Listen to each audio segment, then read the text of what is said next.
ihayag ang pinakahuling kalagayan ng COVID-19 crisis sa bansa at ang mga hakbang na ginagawa ng pamahalaan laban sa pandemya. Mula sa Pangulo ng Republika ng Pilipinas, Mayor Rodrigo Roa Duterte. Ito ang Talk to the People on COVID-19.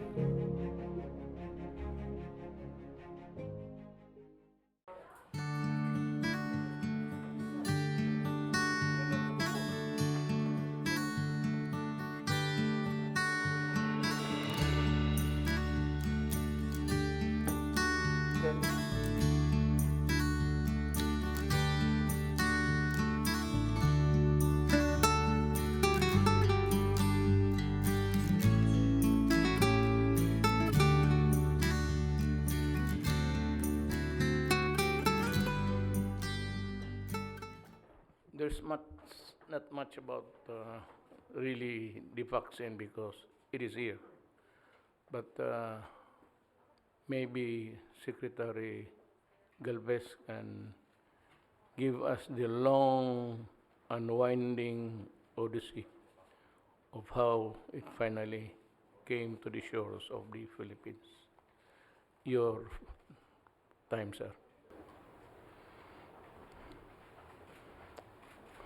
Can we have the slide? Mr. President, Yes, sir. Senator Bongo, my fellow cabinet members, magandang gabi po sa inyong lahat. For this evening, I will discuss to you yung nangyari po kahapon at saka po yung sa mga rollout po na ginawa po natin. Yes, sir. But before that, bibigyan ko lang po kayo ng global update dahil para makita rin po natin kung ano nangyayari po sa ibang bansa at makita rin po yung tinatawag nating mga trending. So kung makita po natin sa vaccination po worldwide, meron na po tayong 221 million doses to date. Still at a daily pace of around 5 million. Pagka 5 million lang po ang ating phase, abot po tayo ng 3 years globally. Mahirapan po tayo na magkaroon ng total global immunity. Pagka po ganito na 5 million, kailangan po ang nakita po namin at least nasa 10 million po yan para at least 2 years po ang ano po natin. Nakita po natin na nag-slow down po yung EU due to rising vaccine hesitancy. Nakikita natin hindi lang po sa atin, global din po ang problema po natin sa mga hesitancy. At the same time, yung recent result na sa ruling sa AstraZeneca in the regions of Australia, New Zealand, Thailand, Hong Kong, and Vietnam. Nag-start na rin po ng vaccination effort. So, ito po yung mga bagong na kasabay po natin. Itong Australia, New Zealand, Thailand, Hong Kong, at saka po Vietnam. Ghana became first country to receive COVAX shipment of 600,000 AstraZeneca doses. So, ang Ghana po ang nauna po. Then, yung US FDA already grant an EUA to Johnson & Johnson. Meron po tayo nakuha na, meron po tayong ongoing na negotiation sa Johnson & Johnson po.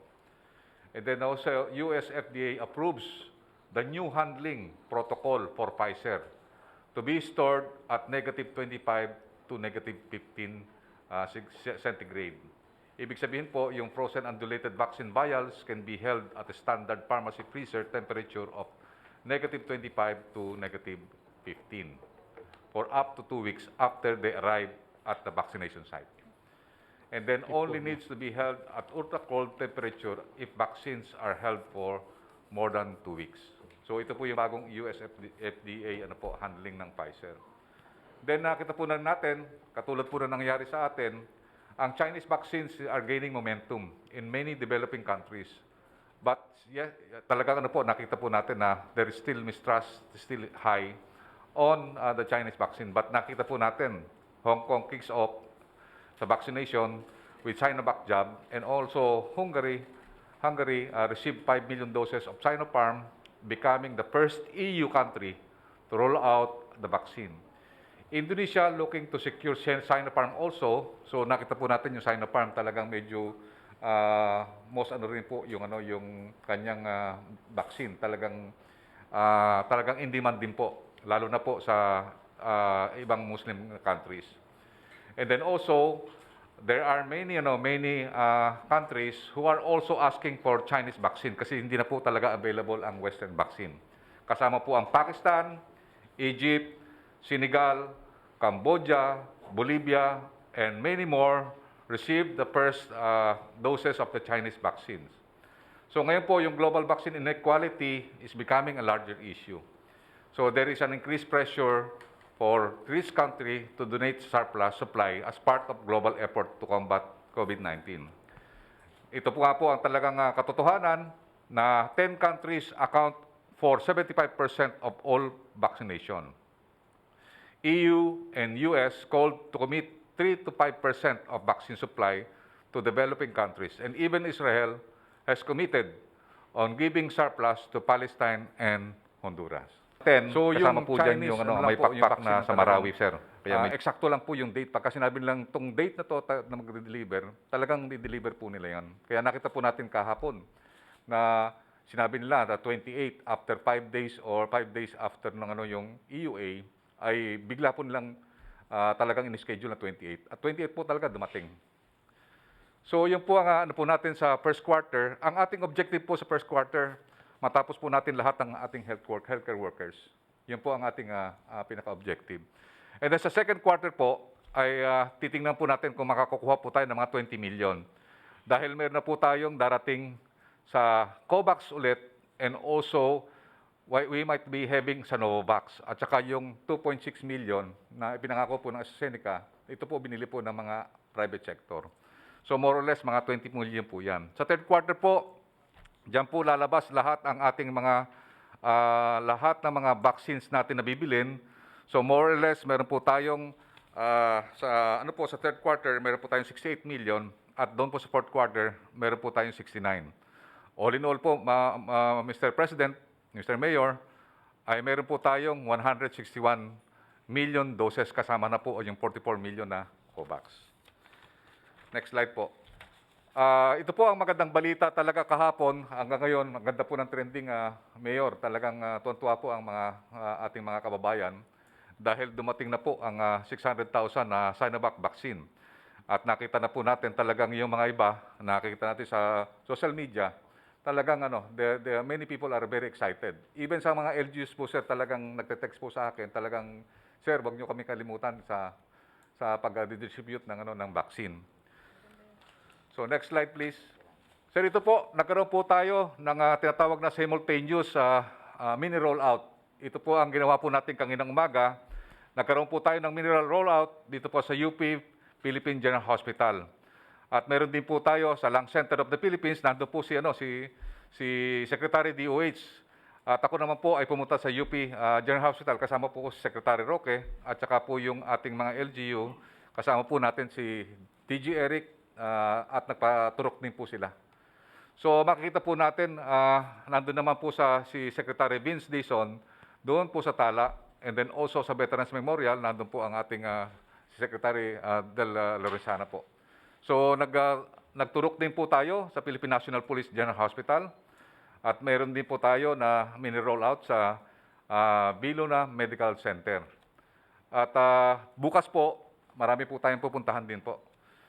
Ito po bukas, magkakaroon din po tayo ng mini rollout sa Pasig City, General Hospital, Amang Rodriguez, Pasay City, sa Taguig, Santa Ana, sa Philippine Air Force, sa Manila Naval Hospital, sa Navy, sa Army General, at saka sa Camp General Emilio Aguinaldo Hospital. Then, meron tayo, sir, nakikita po natin, sir, nabigla po kami. Sir, ang St. Luke's, humingi po ng 5,000 para sa 5,000 lang tao na Sinovac. Na nakita natin yung St. Luke's, nakita natin ang gusto niyan, Pfizer at saka pero nakita po natin, nag-text po sa akin si Dr. Peña, and magkakaroon po kami ng mini rollout sa dalawang St. Luke's Medical Center sa Global at saka sa Quezon City para magkaroon po ng mataas na uptake. We appreciate any and every cooperation offered to us at this time. Kung kasali yung St. Luke's, then papasalamat tayo. So they can also help spread really the vaccine as soon as fast as it can Yes, sir. be accommodated by the time and motion of a human being. Ikaw ho. Yes, sir. At sana po sa March 3, magdadala na rin po tayo ng mga vaccine sa Cebu. And then March 4, doon po sa Davao. So kami po na mga secretary, na yung cabinet member, magpupunta po kami sa sa March 4 sa Vicente Soto, doon sa Cebu. And then pupunta rin po kami sa March 5 sa Southern Philippines Medical Center. So pati po yung yung Davao Medical Center mabibigyan na rin po. Yun po ang inanuman ni Ma'am Inday na mabigyan yung ibang mga hospital at nagpangako naman po si Secretary Duque na dadagdagan po natin ng mga vaccine po doon sa kanila. Yes. Yung sa Davao po,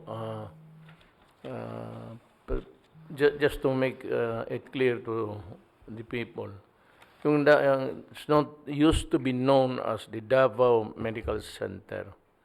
Tapos, iniba po, ginawang Southern Philippines Medical Center.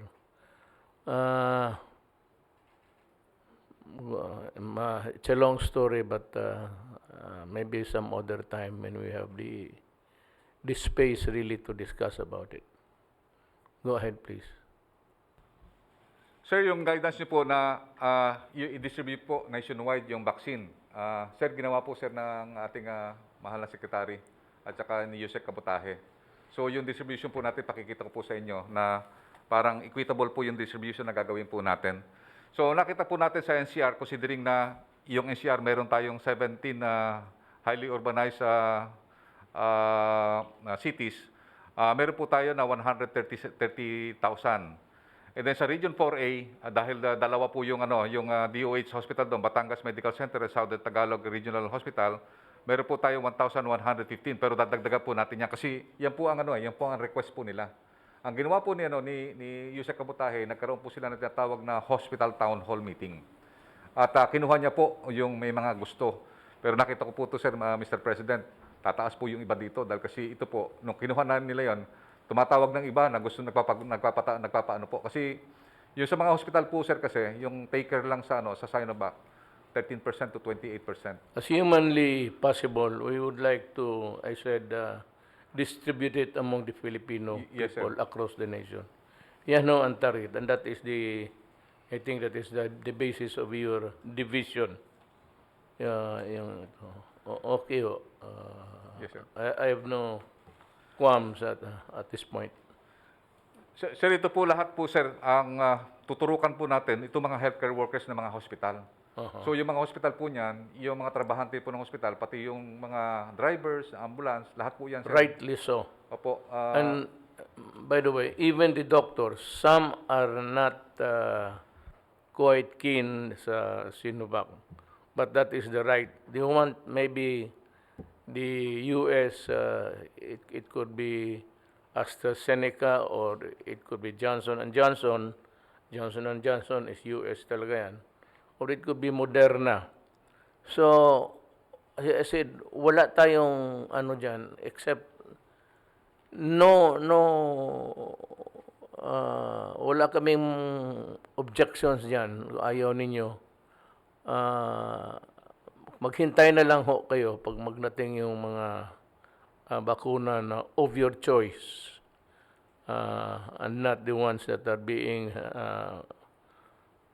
applied now to the people. We respect your decision on the matter.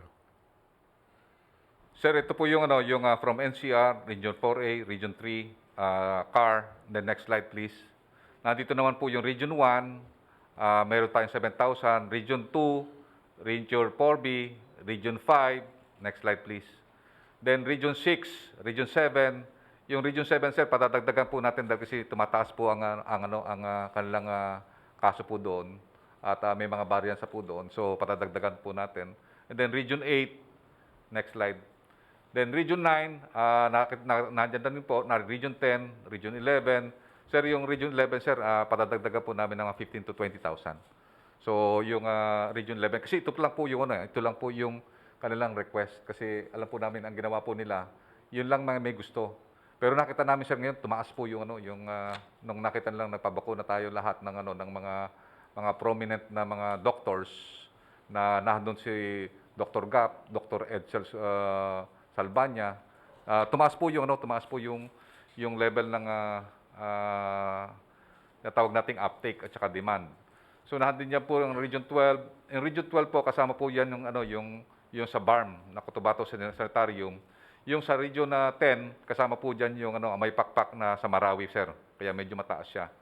So, nakikita po natin yung Sinovac po, isa po ito yung nakita natin na vaccine na halal.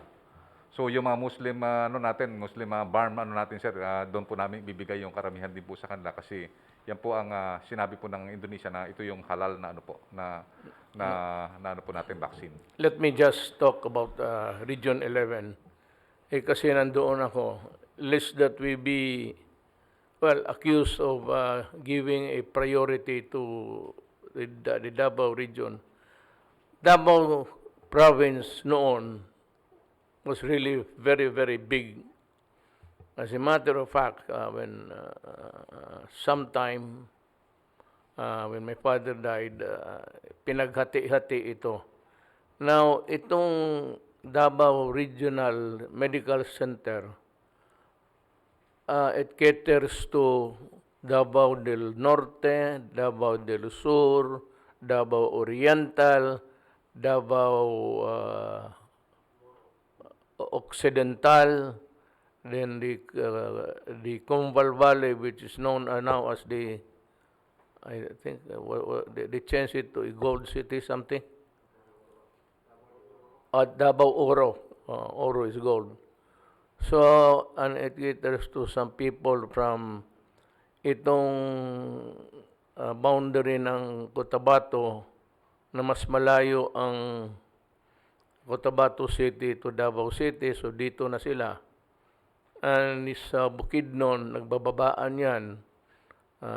Sa likod lang ng Davao yan. Also, sa Davao Medical Center. Pati yung sa Agusan. Yung Agusan na malapit sa Davao City, malayo doon sa capital capital city at where the regional hospitals are really hard to go to because of sa kalayuan at maybe the expensing that will have to be incurred. Ang sa Davao. Mamalaki ho ang Davao. Talagang choose to be the biggest biggest city. Until now, Davao City is the biggest city in the world, I think, and hanggang ngayon. And the population is, it's a melting pot of Region 11. Nandun lahat yung anyone seeking the pot of gold. Diyan sila for the education. We have so many universities. 1, 2, 3, 4, 5. Tsaka, yun dahil dyan nilagay yung regional hospital.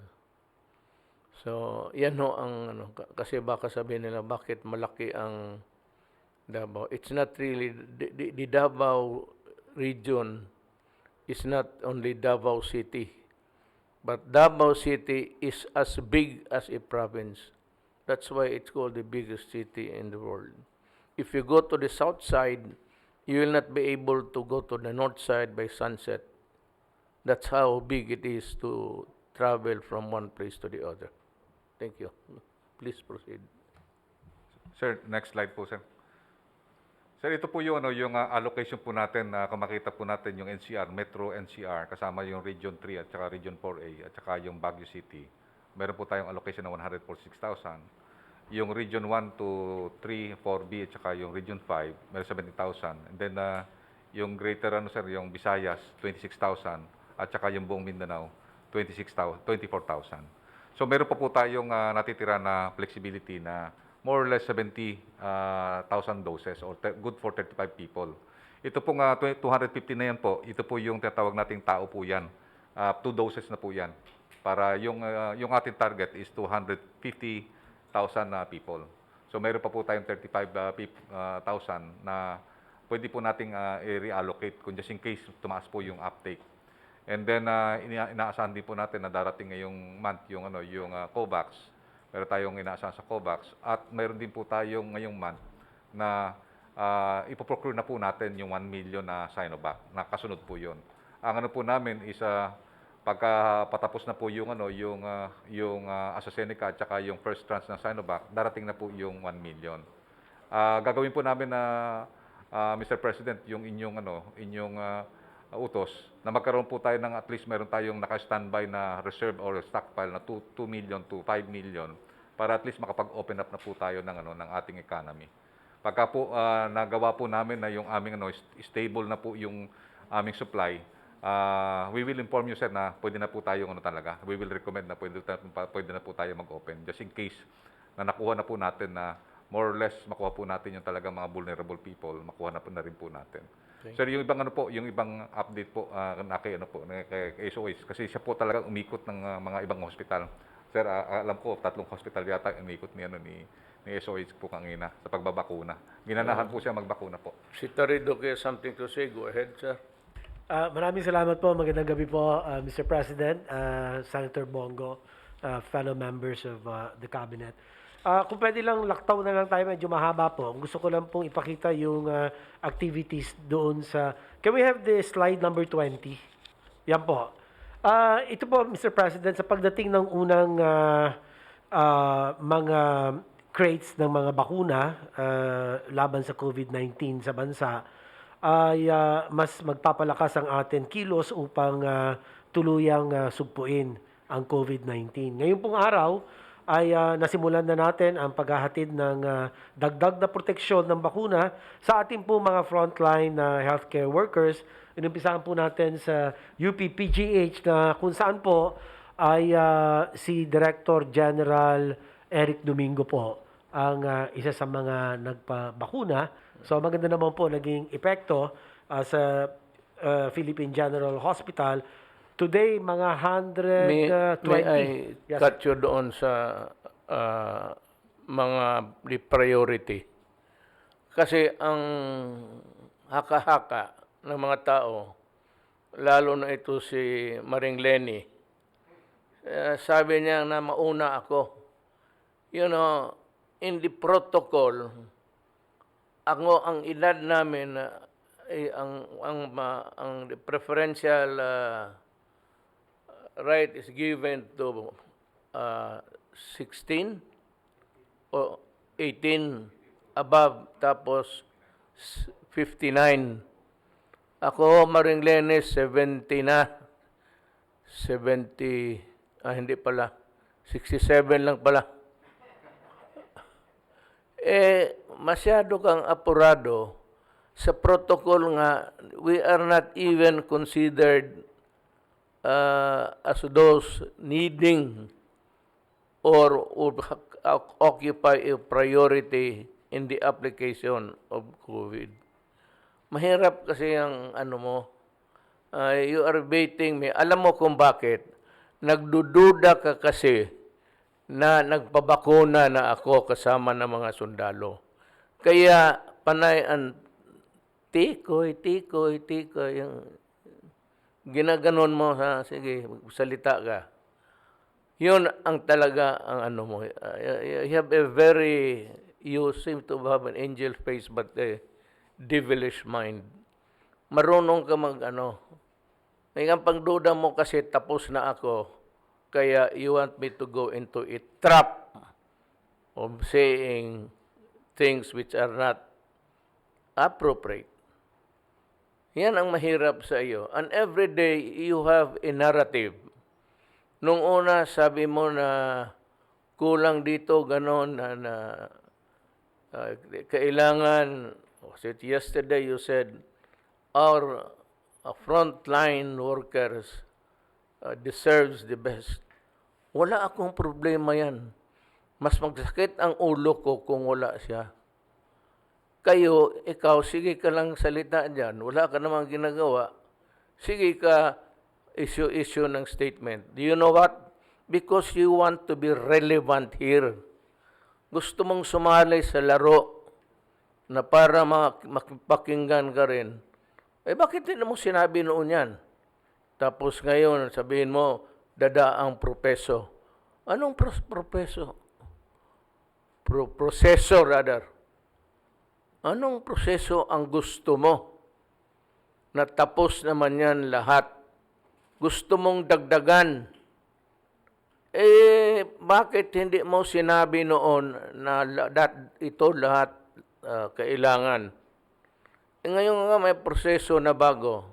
Ganito na lang. Sabihin ko sa iyo uli, kung marunong kang makinig, walang bakuna ngayon available. Either hingiin mo, nakawin mo, o bayaran mo. Not only the Philippines, as stated by earlier, binigyan tayo ng worldwide situation ng vaccine. Hirap rin sila. Ang Amerika meron, pero inuuna nila. Ito, alam mo, unahan ito. Ako muna bago kayo kasi amin to. As correctly stated by Secretary Galvez, it is only China who has come up with its commitment to so many nations. I don't know how many, but I'm sure China will honor on time. Kasi wala nga silang, alam nila mas gastos tayo kung tayo ang magkuha. We have to send our cargo planes. Marami yon, hindi magkasya ng isa. We have to send about 2. China, minabuti niya na dalhin na lang dito sa Pilipinas using their own air assets. Kaya ganon. Ngayon, kung gusto mo talaga para mahinto ka, kunin mo yung basket mo, mamalengke ka doon sa labas ng bakuna.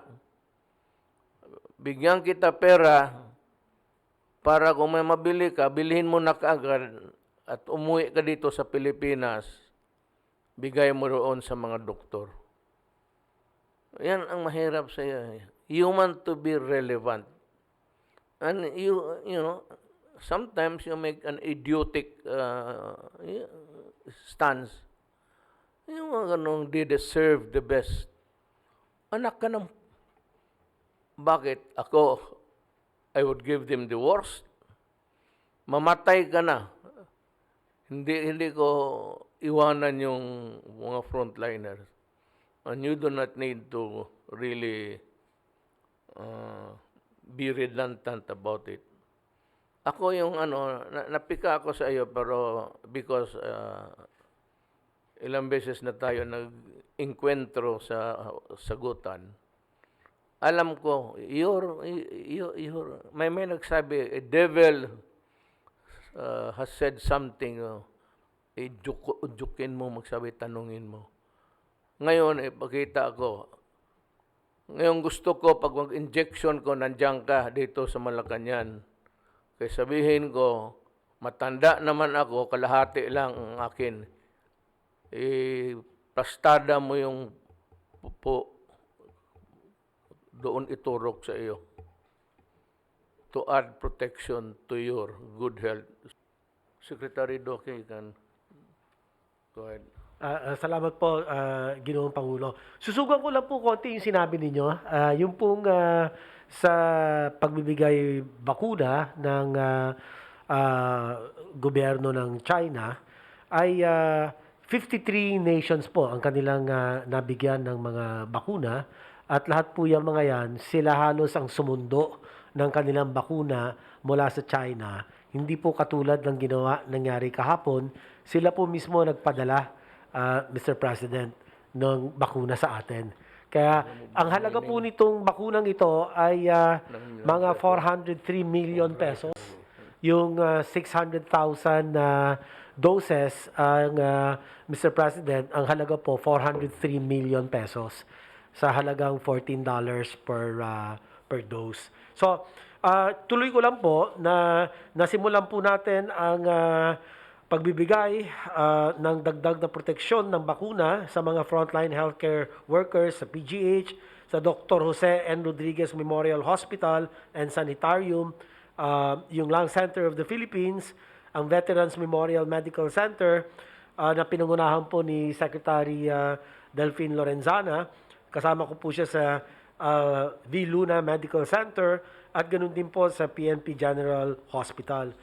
Mula pa lamang po ito ng ating pambansang pagbabakuna laban po sa COVID-19, naway magkaisa tayo sa kilo, sa puso at sa diwa dahil abot kamay na natin ang susi sa wakas laban sa pandemya at ang katiyakan ng ligtas at tuloy-tuloy natin pagbangon tungo po sa mas produktibo at mapaglikhang kinabukasan ng sambayanang Pilipino. So, ito lang po ang ibig kong iparating sa aming pong updates. Tomorrow ay tuloy-tuloy na po ang pagbabakuna sa lahat ng mga ospital ng gobyerno, public and private, at local and national government hospitals, at hanggang masakupan po ang mga barangay health workers sa kanayunan. At ibig ko rin pong ipagpaalam sa inyo, Mr. President, na ang Pasay City ngayon ay rumaragasa ang kanilang COVID cases. May spikes po sila at pinapaalam ko po na doon magpapadala din po tayo kaagaran ng mga bakuna para po maprotektahan na ang kanila pong mga healthcare workers hanggang po sa kanilang mga barangay health workers na bumubuo ng barangay health emergency response teams. At ito po ay karagdagan hakbang para po mapababa natin ang rumaragasang COVID-19 cases sa Pasay City. So ito lang po as of now my updates, Mr. President. Sige, go ahead. Sir, yung sinasabi po kasi ni Madam Vice President, dapat daw po... Ano kaya mabuti kung tanggalin mo yung... Opo. Nagbabounce kasi yung ano, kaya Opo. it's not really very clear. Nagbabounce ang boses mo Sa shield po. pati yung Opo. para Ang sinasabi po ni Madam Lenny, dapat daw dumaan sa Health Technology Assessment, sangayon po sa Universal Healthcare. Nagkataon naman po tayo nagsulong ng Universal Healthcare ng 17th Congress sa Bababang Kapulungan. So just for the information of VP Lenny, babasahin ko na po yung provision ng batas, Section 34 of the Universal Healthcare. No? The Health Technology Assessment shall be institutionalized as a fair and transparent priority setting mechanism that shall be recommendatory to the DOH and PhilHealth. So hindi po totoo ng sinasabi niya na requirement po ng Universal Healthcare na mandatory daw Yeah. ang HTAC review. Hindi po. the way she said it, recommendatory. the way she said it would appear that it is mandatory. Hindi po, mali po talaga. It Kaya is- sabi ko, Oo. The letter of the word says it is recommendatory to the DH. At tandang-tanda ko po ito kasi nung tinatalakay namin ito sa Kongreso, ang tanong nga, bakit kailangan pa ng ganito? Meron ng FDA. So lininaw po natin at ang aking mga advisors po noon, si Dr. Ernesto Domingo na Magsaysay Awardee, si Dr. Butching Paterno, doon po ang tawag po sa kanila UPPJ Study Group on Universal Healthcare. Ito'y paniguro lang na yung babayaran ng gobyerno ay essential medical services at mga gamot at hindi po cosmetic, no? Para hindi masayang ang pondo. But it is always recommendatory. It is still the decision of the Department of Health and the PhilHealth kung ano pong popondohan. Kaya po siya na-confuse, merong criteria kasi. The following criteria must be observed in the conduct of the HTA, and among others, nakasulat po dito yung safety and effectiveness. Each intervention must have undergone phase 4 clinical trial. Pero hindi po to applicable sa panahon ngayon because nasa EUA lang po Yeah, tayo. correct. Wala pa pong phase 4 na clinical trial ang kahit anong bakuna. So kung sasabihin po niyang mandatory to, wala tayong mabibiling kahit anong bakuna. But the letter of the law is very clear po, recommendatory, and the spirit of the law, as the primary author of the law, was never to duplicate the function of the FDA dahil ang safety at saka efficacy po, yan na po yung function ng FDA. at Maraming saka salamat po. yung emergency use we are in an emergency situation. The world is in a dire situation. Kaya nga tawag emergency authority, emergency use authority. Hindi nga niya nakuha yan eh. Wala ngayong may panahon na to go subject it into lengthy examination. The world cannot afford it now. Kaya sabi ko kanina, nabasa ko man rin, pinabasa sa akin. Kaya ko sabi ko, what are you doing? Every time you open your mouth, it seems to be idiotic eh. Hindi ka recommendatory nga. If the word recommendatory is made, mag-interface ka ng emergency, then what the hell is the recommendation for when you are facing an emergency? Ma'am. Kaya kung gusto ka magtanong, kung wala namang bakuna, kyak-kyak ka ng kyak-kyak, nung dala ka ng basket, bigyan ka kitang pera, mamalingki ka ng bakuna, at dalhin mo dito sa atin. That is how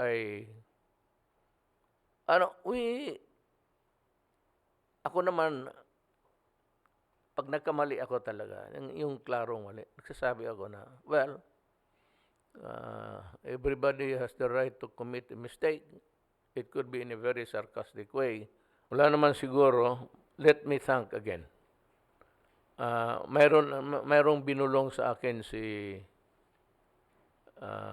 Ambassador Wangsilian. Ayaw ko lang sabihin. Pero before we shook hands, before we left the stage, may sinabi siya. He said something to me na very encouraging. And I said, thank you. Alam na ninyo kung ano yan, but I would not want to preempt. I want the benefactor to announce that ginusto nila yan. So, pasalamat tayo. And I said, itong bilihin natin, maybe we are really the tail ender of this purchasing power of ours. It could be that we are in the last 10, 20, maybe 30. Because wala, ang World Health Organization, which demanded that every country, rich country where the vaccines are manufactured, must contribute. Nag-commit na nga. So, naudyok kahapon. So that I really wanted to know what was the reason, because I cannot. Hindi ako pwedeng magsinungaling bubulahin kayo. Ang sinabi, naudyok kasi sa supply. So wala talagang supply. I'd like to say again, my dear countrymen, ginusto ko man, sabi ko, buy steel or borrow. Wala akong makuha.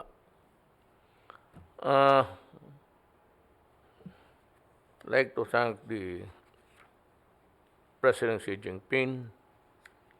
You know, I do not want to grab the credit. The credit is the Filipino people. It inspired us to crank our gray matter between the ears. How really can we master a good plan? Di ba sinabi ko sa iyo, nung pag-constitute ko ng itong task force, di ba sinabi ko sa inyo, tinawagan ko si Xi Jinping. I made a personal call. I told the nation about it. It's not my credit. Is the credit of the people who inspired me to really do something. So sabi ko, Mr. President, my country does not have the technology. We do not have the know-how. I hope that you will not forget us if things go afoul. O nakita mo yung nagkukulang-kulang nga. Yan yung tinawag ko. At President Xi Jinping is listening now.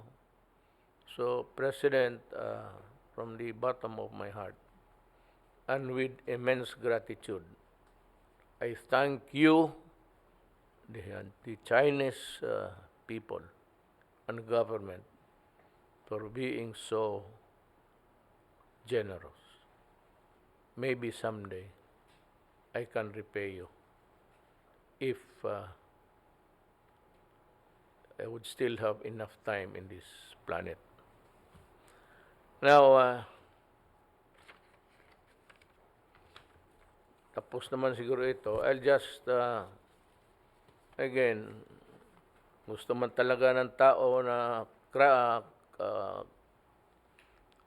walang ginawa ang graft and corruption. O ito, then a list of government personnel suspended and dismissed from service. The name is Noel Reyes, position Administrative Officer, Department of Trade and Industry.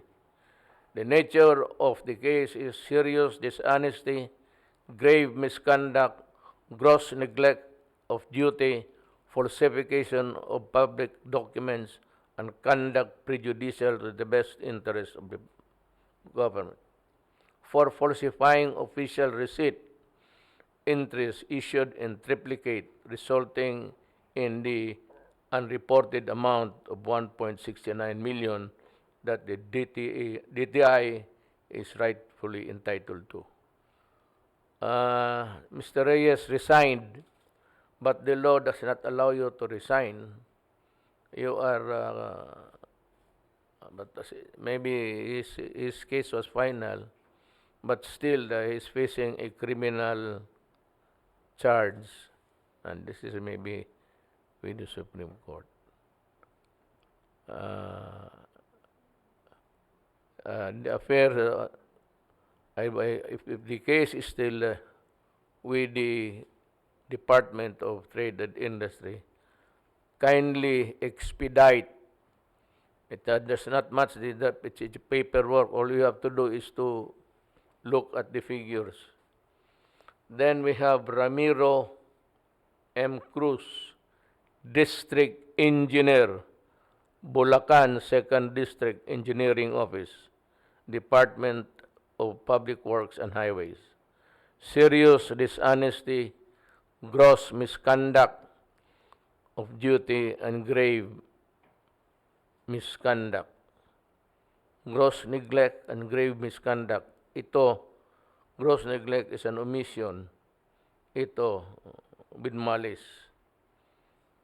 For their omissions, ito, I'd like to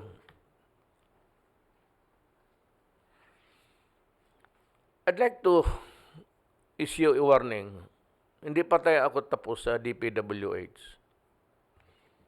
Hindi pa ako tapos sa inyo. Kayong mga matagal na sa district engineer. Some of you are even are friends of mine. Ito si Ramiro Cruz, District Engineer, 2nd District. Serious dishonesty, gross neglect of duty, and grave misconduct. For their omissions, kasali pala itong lahat Alfredo Hernandez, Chief Construction Section, Bulacan, District Engineer's Office, DPWH. Armando Juan, Project Engineer, Bulacan, 2nd District. Ganito pala ito ang kasalanan. Kayong mga prove to me nga kayong mga engineer, pumasa kayo sa board, baka putang ina. Pineke ninyo. Tingnan mo itong charges. For their omissions, poor performance of functions, and non-compliance of the issuances of department may be permitted, thus causing serious delay in the construction of the bridge in San Miguel, Bulacan, and for concealing these facts to make it appear that the project was completed per schedule. Anak ka ng putang ina ninyo, umalis kayo sa gobyerno. Preventive suspension. I'd like to, DPWH, policy ninyo yan. In the fastest possible time. I do not need government workers na ganon. Kung wala ka palang alam, bakit ka pumasa sa board, let's say ka. So, mga kababayan ko, pagpatawarin na ninyo ako sa mga mura ko at yung mga pa-slide ko sa mga kapwa ko tao, kapwa ko sa gobyerno. Kasi minsan, napipika na ako na ginagawa mo ng lahat, meron pang masabi na hindi naman totoo. You know, gaya sa tamang proseso. So making it appear that again, government committed a serious omission na hindi ninyo pinadaan sa proseso. Putang ina, ano ba, ilang proseso ba pala daan? I've told the government ito ngayon to simplify matters. And if need be, go to Congress and ask for a revised law or regulation limiting the number of the offices where the documents or papers must pass through. Kasi pag hindi yan ang naka-ano sa Pilipinas delay. At maraming dinadaanan na opisyal. Kaya kada isang mesa per table uupuan ng putang ina maghingi ng lagay. Kaya the long road to China, ika nga, that's an idiom. Yan ang nangyayari. Ngayon, kayong mga madali na lang ako. I'm less than a year, wala na ako. Pag nagkamali kayo, basi konti ngayon. Iwasan ninyo magkamali. If you value your work, if you want to stay in government, iwasan ninyo. Kasi yung sulat nilang mismo, ipapatawag talaga kita. And I will investigate immediately and then file the case before the ombudsman. Para diretso na. And maybe the ombudsman will be the one to issue the suspension order. Pero ako, I want you out as in out of government service. Kaya kayong kunti na lang panahon naman na iwan sa akin Wala namang dyan.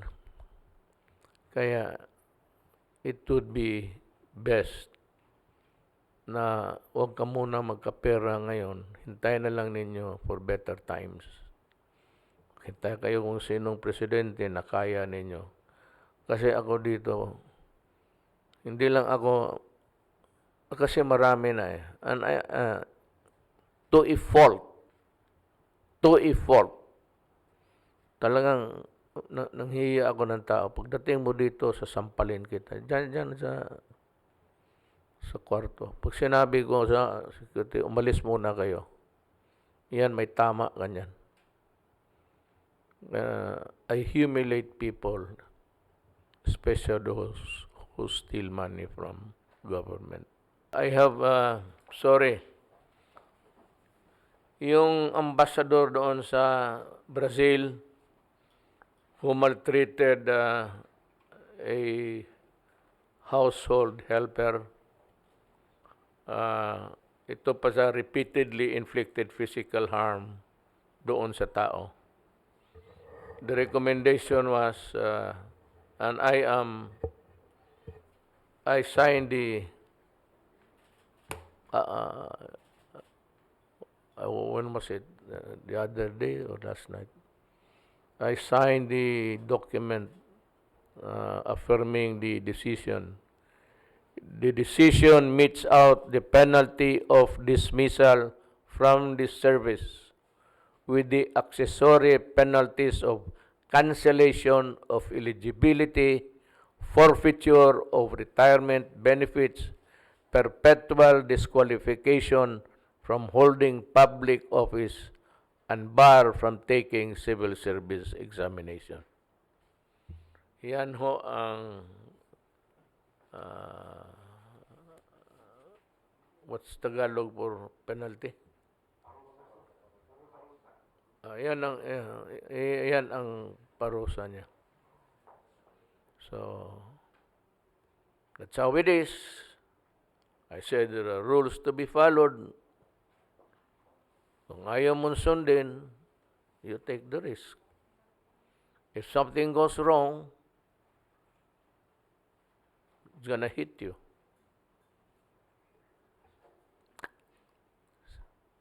Maraming salamat po.